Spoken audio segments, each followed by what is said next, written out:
advancing a comprehensive, just, and lasting peace in Ukraine. A recorded vote has been requested.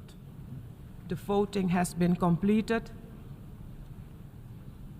Please lock the machine. Will all delegations confirm that their votes are accurately reflected on the screen?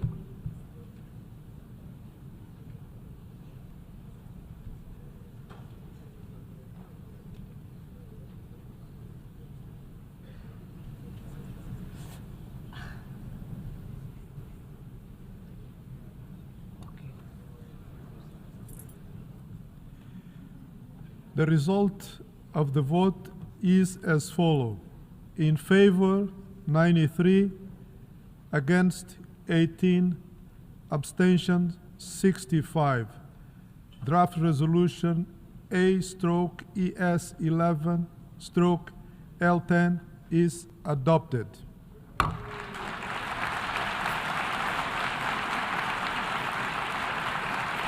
您现在看到的画面是2月24号在联合国召开的一个关于乌克兰局势的紧急会议的表决现场。在这次表决现场中啊，美国和俄罗斯联手共同投出了反对票，一致拒绝支持乌克兰的立场。真是活久见啊！大家都知道，美国跟俄罗斯之间啊，包括过去的前苏联之间啊，那是死对头啊。在联合国的舞台上，你投赞成票，我就投反对票；你投反对票，我就投赞成票。可现如今，大家可以看到了吗？关于乌克兰局势的会议上啊，美国和俄罗斯竟然合流了，竟然联手共同投出了反对票。这个新闻一出来，国际社会为之震惊啊！有人说啊，这真的是活久见，美国和苏联这个老对头都能握手言欢了。可要我说，用习近平的一句话，这或许啊是一个100年未有之大变局啊！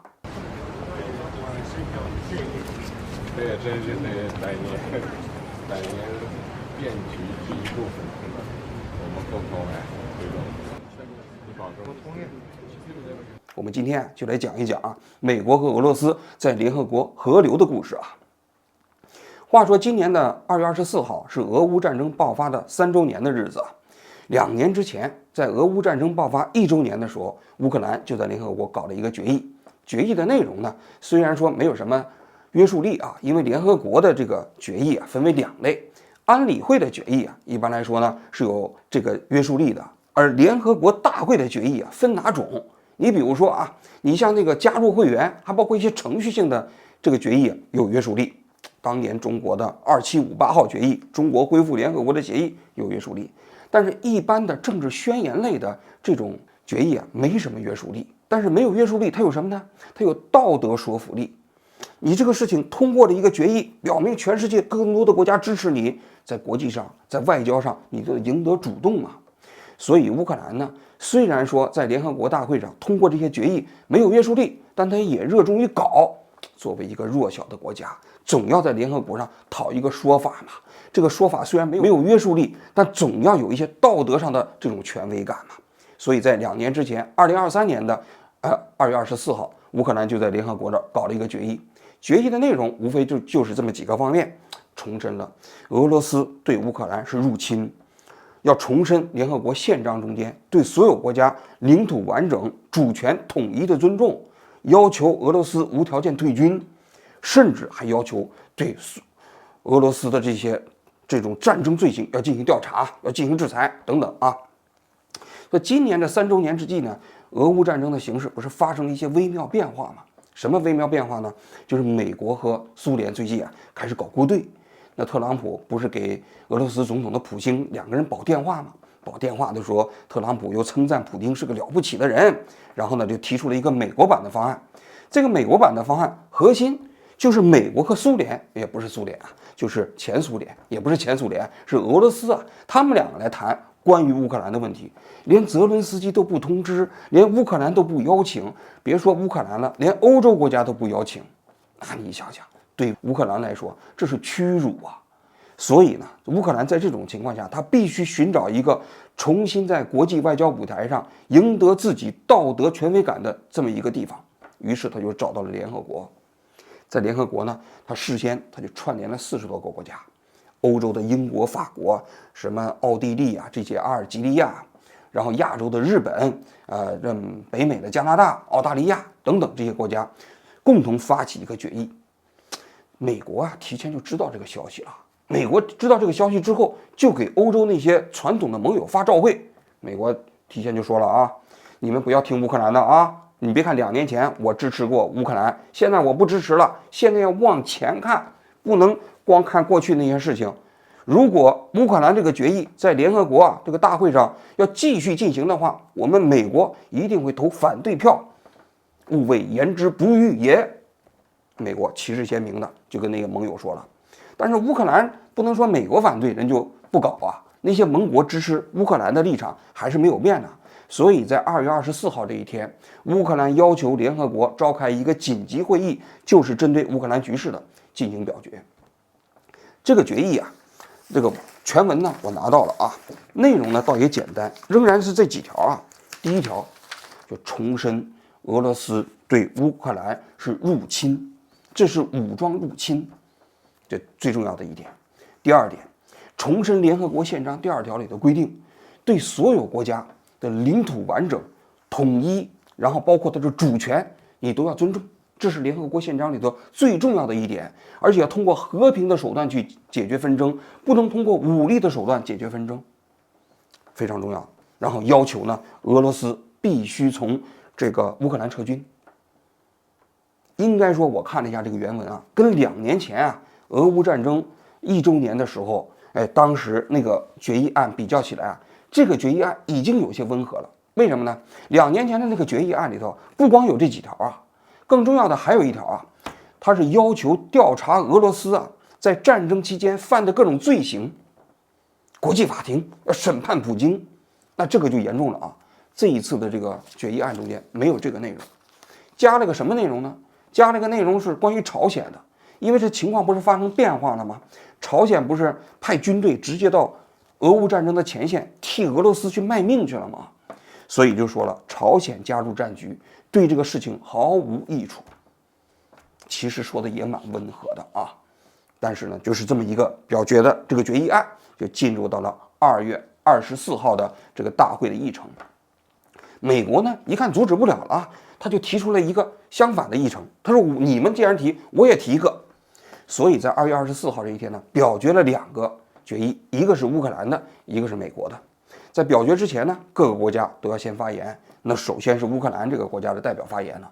乌克兰的这个代表发言呢，他首先讲最重要的一点，他说俄罗斯现在的做法，包括在俄乌战争期间所有的做法，它都有一个最重要的目的，是用武力来取代联合国的秩序。因为联合国的秩序就是要通过和平手段来解决纷争，但是俄罗斯呢，就是通过武力手段来入侵乌克兰，这个是非常危险的。它不仅仅威胁乌克兰的安全，它这整个国际秩序都会造成一个非常大的影响。他讲完了，俄罗斯代表开始讲了。俄罗斯代表讲的是什么呢？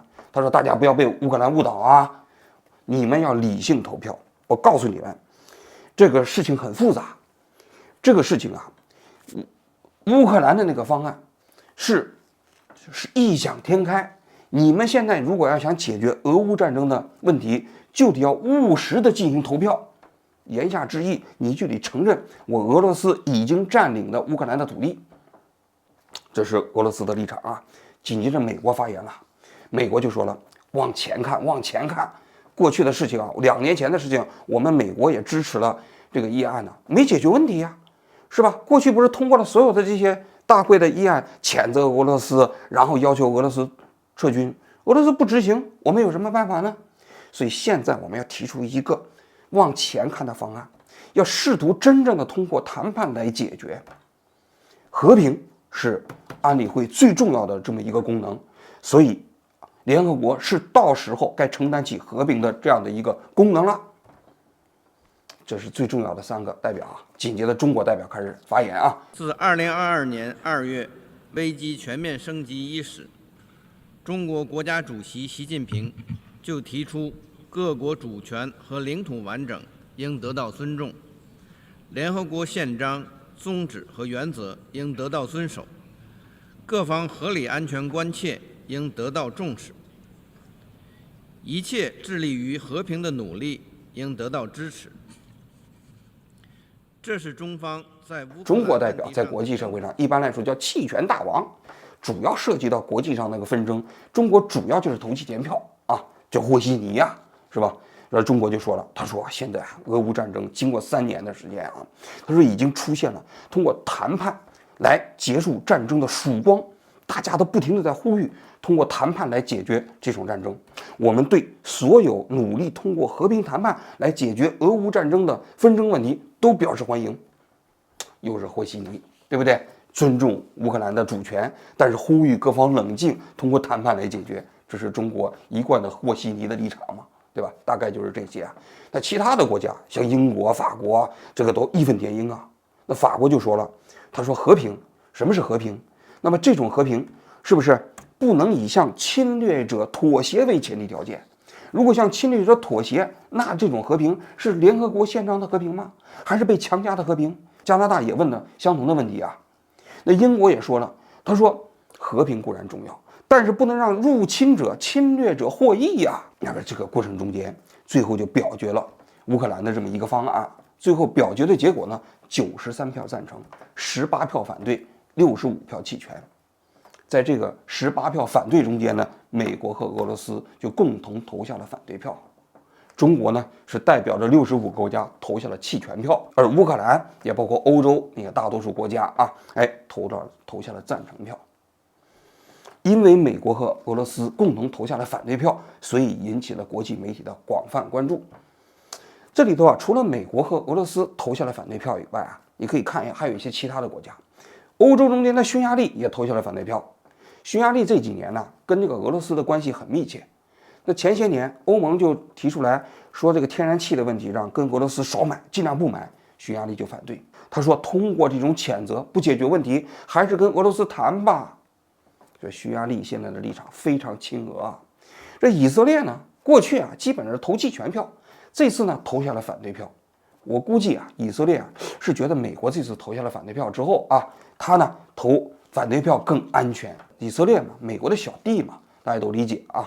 那剩下的那些国家，比如朝鲜，朝鲜也投反对票，朝鲜当时还发言呢。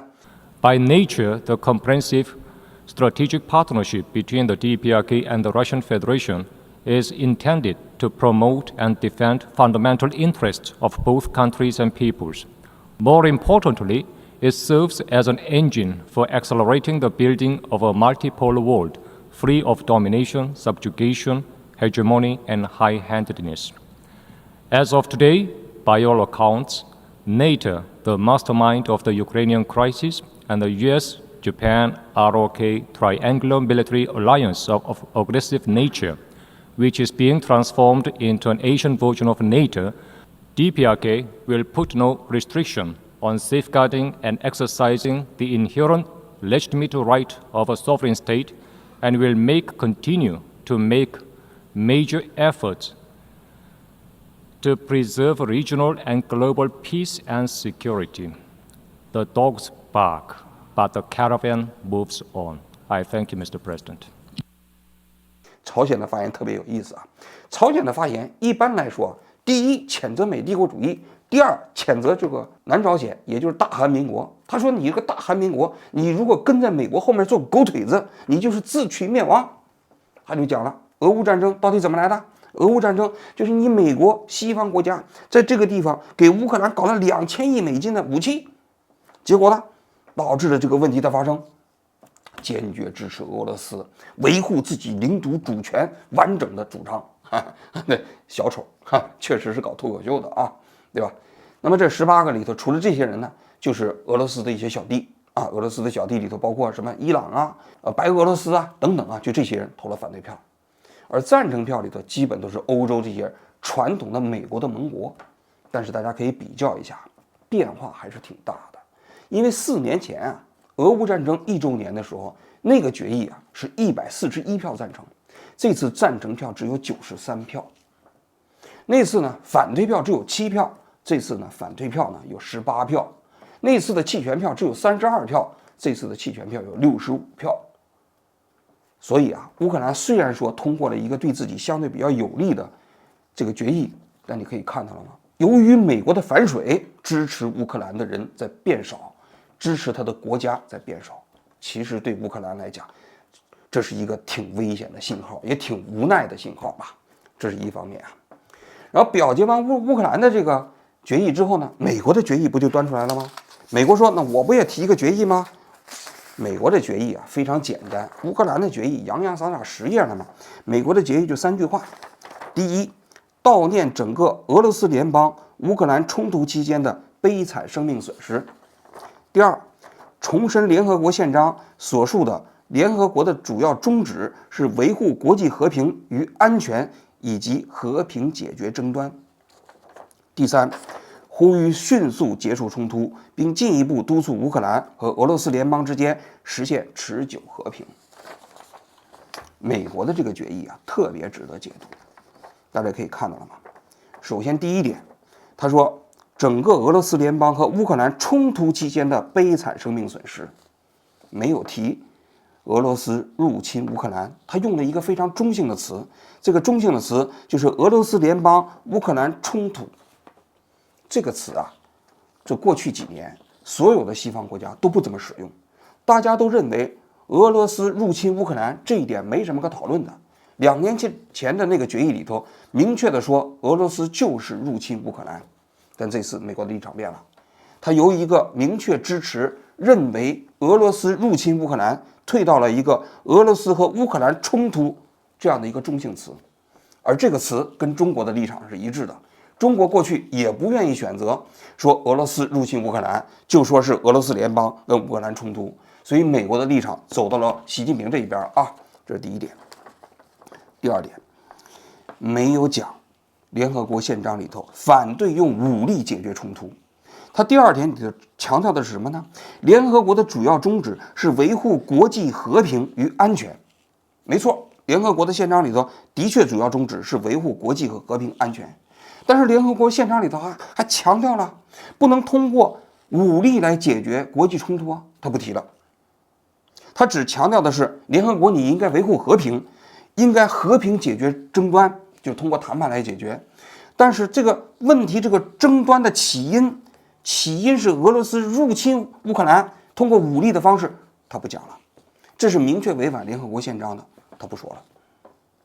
这是一个非常重大的变化。第三点，上一次的那个决议案里头明确提出来的，要维护乌克兰的领土主权的完整统一，这次在美国的这个方案里头没有，包括乌克兰刚刚通过的一个方案里头也有这一点，美国的方案也不提这一点。那言下之意，美国就认为要想解决这个问题，乌克兰你自己的领土主权的完整是不可能实现的，甚至你国家的统一也是不可能实现的。所以你看美国的方案里头这一点也没有。第四，迅速结束冲突，并进一步督促乌克兰和俄罗斯联邦之间实现持久和平。大家可以看到了吗？这只有和平，没有讲以什么方式实现这个和平。和平的方案是以什么样的这样的一个逻辑基础来实现这个和平？那联合国的和平的基础，那上一版的方案里头要全面公正地实现持久和平。所谓全面公正的持久和平，讲的是什么？那就是你俄罗斯要退兵嘛，你要维持乌克兰的领土完整嘛，通通都没有了。所以大家可以看到，美国的这个方案呢是非常倾向于俄罗斯的。所以美国这个方案提出来之后啊，也在这个联合国的特别大会上进行讨论。俄罗斯先提出来了一个修正案，就是这一天的表决案中间啊，乌克兰的表决案叫 L10， 这个美国的表决案叫 L11，俄罗斯联邦提出了一个 L12的修正案。这个修正案是针对美国的这个表决案的啊。他说美国的表决案挺好，但是我们俄罗斯加一条什么呢？你不是说要督促乌克兰和俄罗斯联邦实现持久的和平吗？加一条，要解决战争的根源问题。啥意思？战争的根源就是说，你北约要东扩吗？你妨碍到我俄罗斯的国家安全了吗？所以不光是和平，还要解决战争根源。也就是说，你北约不能东扩到乌克兰，你北约你不光是不能东扩到乌克兰，乌克兰你还得实现永久的中立，你还得限制你的武装，这是俄罗斯过去的一贯立场嘛。所以俄罗斯想把这个方案塞到美国的这个决议案里头去。那逐项表决啊，俄罗斯的这项修正案在表决中获得了31票赞成、71票反对、59票弃权。中国和俄罗斯对这份修正案投了赞成票，美国呢投了反对票。结果啊，就这个所谓的修正案没有通过。第一份修正案 L13 呢，要求将整个俄罗斯联邦和乌克兰冲突期间这个字呢改为俄罗斯联邦全面入侵乌克兰。这个修正案呢是以60票赞成、18票反对、81票弃权获得通过。美国和俄罗斯啊全都投了反对票，中国呢投了弃权票。第二份修正案呢 L14 要求加入重申乌克兰在其国际公认的边界，包括其领水内的主权、独立、统一和领土完整的承诺的文字。这份修正案呢以79票赞成、16票反对、67票弃权获得通过。美国和俄罗斯也投了反对票，中国投了弃权票。第三个修正案，也就是 L15 修正案，这就加上了联合国宪章里头，按照联合国宪章的原则，你不是实现持久和平吗？要按照联合国宪章的原则，全面公正的实现持久和平。这个也不过分，对吧？你在联合国通过决议嘛，你按照联合国宪章的这个规则实现持久和平，你不能是一个置联合国宪章的原则于不顾，然后呢，你去搞一个和平，那这个不符合联合国这样的一个基本的原则嘛，对不对？这个表决呢是83票赞成、16票反对，然后61票弃权。这里头我还要讲一下，这三个表决案中间，美国和俄罗斯全部投了反对票，都是联手投了反对票。所以在这个2月24号的这次联合国的特别会议中间，美国和俄罗斯可不是一次共同合流啊，这你看，这已经4次了，共同合流了啊。那么这个修正案提出来之后呢，就形成了一个新的 L11的这么一个决议，就美国提出来的啊。那再叫大会进行表决，这个大会进行表决的就有意思了啊。这个决议案是美国提出来的，但是美国对这个表决这个决议案呢，修正案不满意，于是呢，他投了弃权票。但是这个表决案最终呢，是以93票赞成、8票反对、73票弃权通过了。93票弃权赞成，跟前一个乌克兰的那个是完全一样的。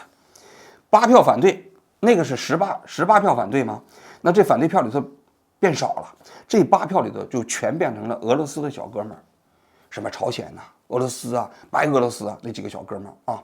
然后美国这批人呢，就全变成了弃权票，就是原先的65票的弃权票里头，又加上了美国自己的一帮小哥们儿，以色列啊什么之类的，这些人呢就共同投了弃权票。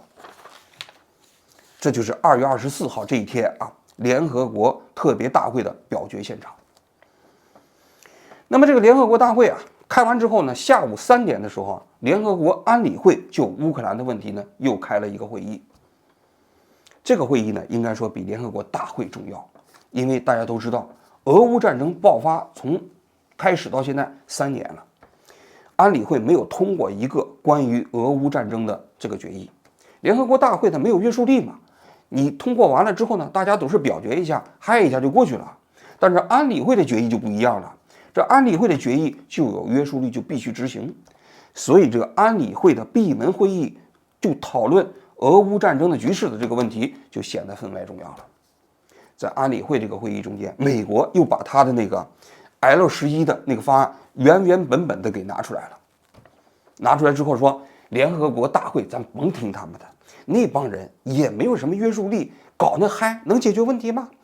这世界上还得我们大国说了算，还得我们安理会说了算。所以我们在这个地方严肃的讨论一下，乌克兰那个决议也进不来，现在只有我美国的这个决议，咱们讨论一下。讨论的过程中间，英国和法国又提出来了修正案。修正案的意思是什么呢？还是按照刚才联合国大会的过程中要加上俄罗斯入侵，要全面公正解决，尊重乌克兰领土完整、联合国宪章这些东西，通通被否决了。拟议修正案没有通过，没有通过，没有通过。因为联合国的安理会的投票机制跟联合国大会不一样啊。联合国大会的过程中是多数表决，安理会的这些成员国你也没有否决权，你也只是一票，一个国家一票吗？你美国再反对，人家最后多数决就过了。但是安理会呢，大家都知道，常任理事国是5大国呀，美国、俄罗斯、中国、英国、法国，这5个国家全都有否决权。所以你要在安理会通过一项决议，你任何一个这个大国常任理事国至少不能投否决票。所以英国、法国提出来这个修正案，针对美国的，美国、俄罗斯全给否决了，说不行，不能加这个，加这个没法玩了，是吧？所以最后呢，一共先后投了5个这个修正案，全部被否决了。最后美国就说，干脆就表决我这个原原本本的方案，你们同意还是不同意？结果这个表决案最后呢通过的时候，10票赞成，5票弃权，通过了。2票反对，但是2票反对不是常任理事国啊。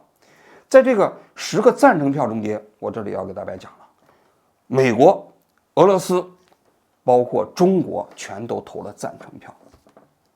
美国和俄罗斯投了赞成票，不用想啊，因为在那个大会上就已经都表明出来了。中国投了赞成票，挺有意思的啊。中国在联合国大会的那个会场上投的全是弃权票。但是在这一个美国版的原版方案上，中国投了赞成票，而英国和法国投了弃权票，他们没有动用常任理事国的否决权。他们呢，漂亮话说了一大堆。这个法国就说了，这是对国际法的践踏呀！这对于乌克兰来讲，如果这么搞下去，是吧？那乌克兰他迎接的可能是一个屈辱的和平，而不是一个公正的和平，正义何在啊？但是他也没有否决。他只是在那个地方，投了弃权票。话说安理会啊，当时在里面投票的时候、表决的时候、开会的时候，乌克兰的代表就在外面发了一个声明。发了一个声明呢，还是在讲他自己的国家里的他那些经历啊、自己的原则啊。但是这个世界上就是大国主宰联合国的这么一个舞台啊。乌克兰呢，说实在的，能讲的也就是在道义上希望更多的国家给他以支持。整个2月24号联合国的会议大概就是如此啊。这件事情为什么比较重要呢？因为我一开始就讲了，美国和俄罗斯也包括前苏联，在联合国的舞台上过去是死对头，几乎没有共同表达过相同的立场啊，尤其是涉及到国际问题的重大问题。一般来说，你比如说当年这个苏联入侵阿富汗，美国就带头开始谴责苏联嘛，对吧？苏联投反对票，美国就是投赞成票。然后后来呢，那国际社会上又要求美国解除对古巴的制裁，全世界都投赞成票，182个国家赞成，184个国家赞成，美国只有跟他的小弟以色列2个国家投了反对票。你看了吗？反正联合国大会没有约束力嘛，你们投着玩呗，对不对？但是你可以看到，美国和俄罗斯这2个国家就是不对付。但是在历史上也有一些美国和俄罗斯罕见的共同投票的、共同表达相同立场的那些投票啊。你比如说，1947年以巴分治成立以色列这个国家，犹太国家，当时呢，这33票赞成，这33票赞成过程中间，美国和前苏联都投了赞成票。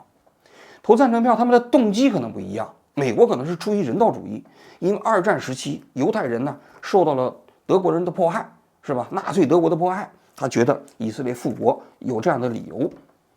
而那个前苏联当时可能想的是，如果犹太人建起了自己的国家，英国的殖民统治就结束了，所以他也支持以色列建国。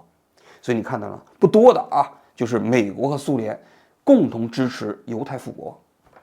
后来1956年苏伊士运河危机，当时英国、法国包括以色列派军队进入到苏伊士运河，当时美国和苏联也是共同反对英国和法国出兵以苏伊士运河的。那这2个大国不赞成，最后呢，法国、英国就撤兵了嘛。还你比如说，当时伊拉克入侵科威特海湾战争期间啊，当时联合国召开会议，美国和苏联空前的一致，支持联合国采取一切手段，要求伊拉克必须撤出科威特的领土。最后不是联合国组织了军队，然后出兵海湾，最后把伊拉克赶出了科威特吗？这也是不多见的，也包括一些什么反恐啊，还有核不扩散的这个问题上，美国和俄罗斯也包括前苏联立场经常一致。但是这一次啊，为什么有些特殊呢？大家可以看一下嘛。过去啊，美国和苏联呢，那个投票立场表达一致的时候啊，都是针对第三方的事情。你不管是苏伊士运河的，还是以巴分治的，也包括海湾战争的，它都不是美苏自己的切身利益的问题。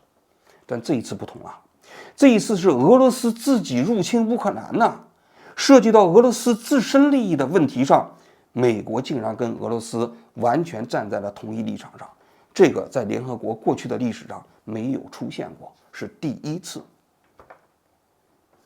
那么美国为什么会这样呢？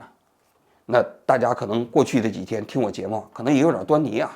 客观来讲，美国呢，他可能立场撤退啊，他是由一个乌克兰利益的捍卫者变成一个中间人，因为他想组织谈判嘛。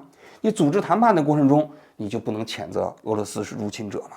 你谴责俄罗斯是个侵略军，那是没法谈了，对不对？那你从好的方面去想，美国可能是从这个方面考虑啊。坏的方面去想，大家都知道，那特朗普这几天那跟普京不就是勾兑吗？他勾兑的结果就是他现在开始亲俄了嘛？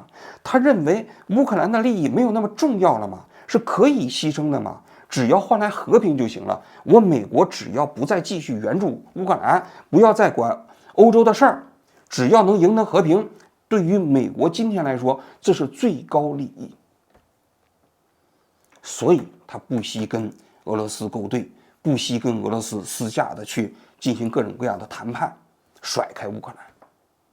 所以美国的战略目标变了，在这个问题上才有可能就俄罗斯自身问题啊，跟俄罗斯达成统一立场。但这事儿影响深远啊，影响深远是什么呢？大家可以看到，联合国更加没用了，对不对？联合国本来就没有多少人把它当回事儿了。但是联合国过去的功能是什么呢？就大家在这地方还要讲个道理。联合国的大会决议虽然没有什么这个执行力、约束力，但是讲个道理，压倒性多数通过的一个决议，在国际上还是有道义上的力量。但现在呢，实用主义渐渐占据了联合国的舞台，不讲道义了，只讲实用；不讲这个公义了，只讲和平；不讲这个领土完整啊，只讲怎么媾和。那联合国存在的价值和意义又何在呢？那这里头就彻彻底底的变成了一个安理会主导的国际社会秩序。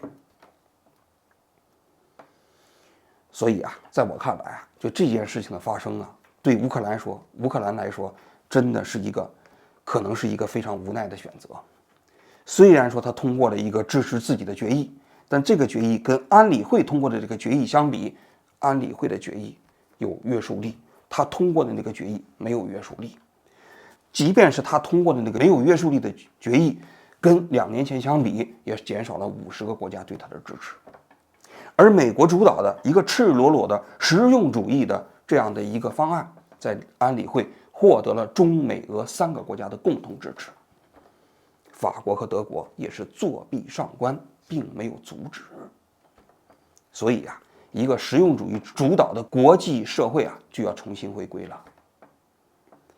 那个联合国成立的时候所倡导的主权平等、主权完整、什么国家统一，统统都不存在了。以联合国的名义废除联合国的宪章的现实就要出现了。好了，我今天就讲到这里，谢谢大家。3 роки вдячності.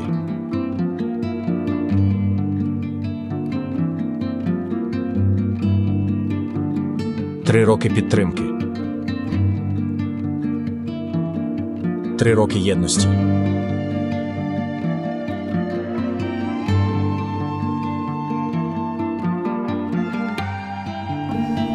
Dear ladies and gentlemen, distinguished colleagues, I would like to read out the joint statement. On behalf of Ukraine, Albania, Andorra, Australia, Austria, Belgium, Bosnia and Herzegovina, Croatia, Cyprus, Czechia, Denmark, Estonia, Finland, Germany, Iceland, Ireland, Italy, Japan, the Republic of Korea, Latvia, Liechtenstein, Luxembourg, Malta, Republic of Moldova, Monaco, Montenegro, Norway, Poland, Portugal, Romania, San Marino, Slovakia, Slovenia, Spain, Sweden, Switzerland, the United Kingdom, and the European Union. Today we mark the 3 years since the beginning of Russia's illegal and unprovoked full-scale invasion of Ukraine.